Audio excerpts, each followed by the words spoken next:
جس نے کسی ایسی عورت کو شہوت کے ساتھ چھوا جو اس کے لیے حلال نہ تھی، وہ قیامت کے دن اس حال میں آئے گا کہ اس کا ہاتھ اس کی گردن کے ساتھ بندھا ہوگا۔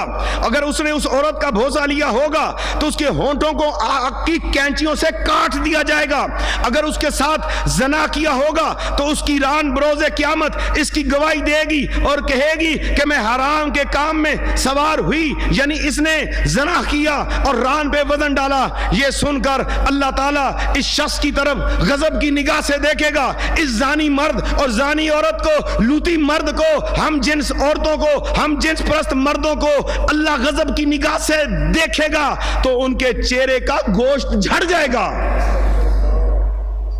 یہ شخص زنا کا انکار کرتے ہوئے کہے گا میں نے تو زنا نہیں کیا، مگر اس کے خلاف گواہی دیں گے، زبان گواہی دے گی، زبان بتائے گی کہ ہاں اس نے عورتوں کے ساتھ، غیر محرموں کے ساتھ بات کی ہے، آنکھ گواہی دے گی، پیر گواہی دیں گے، ہاتھ گواہی دیں گے۔ توبہ کرو جس نے زنا کیا ہے، توبہ کرو جس نے لوتی فعل کیا ہے، توبہ کرو جس نے ہم جنسی والے بات کی ہے، توبہ کرو جس نے ذرا بھی زنا کے متعلق سوچا ہے کہ مرنے سے پہلے ہم توبہ کر لیں، یہ نہ ہو قیامت والے دن اللہ غضب سے دیکھے اور چہرہ کے اوپر سارے کا سارا گوشت جھڑ جائے۔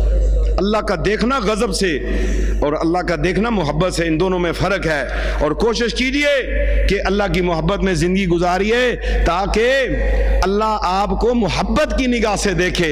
جب اللہ اپنے محبوں کو محبت کی نگاہ سے دیکھے گا میدان حشر میں تو یہ چہرے اور منور ہو جائیں گے اور خوبصورت ہو جائیں گے، اور جہنمی انہیں دیکھ کے کہیں گے اتنے حسین و جمیل، اتنے خوبصورت چہرے، ان کا عمل کیا تھا؟ ان کا عمل یہ تھا کہ دنیا میں انہوں نے زنا نہیں کیا، اگر غلطی ہو گئی تو انہوں نے توبہ کی اور روتے رہے، معافی مانگتے رہے، مولا ہمارے زنا کو، لوتی فعل کو معاف کر دے۔ اللہ نے انہیں معاف کیا اور آج میدان حشر میں اللہ نے انہیں محبت کی نگاہ سے دیکھا ہے تو ان کے حسن و جمال میں اضافہ ہو گیا ہے۔ اس پہ عمل کیجئے۔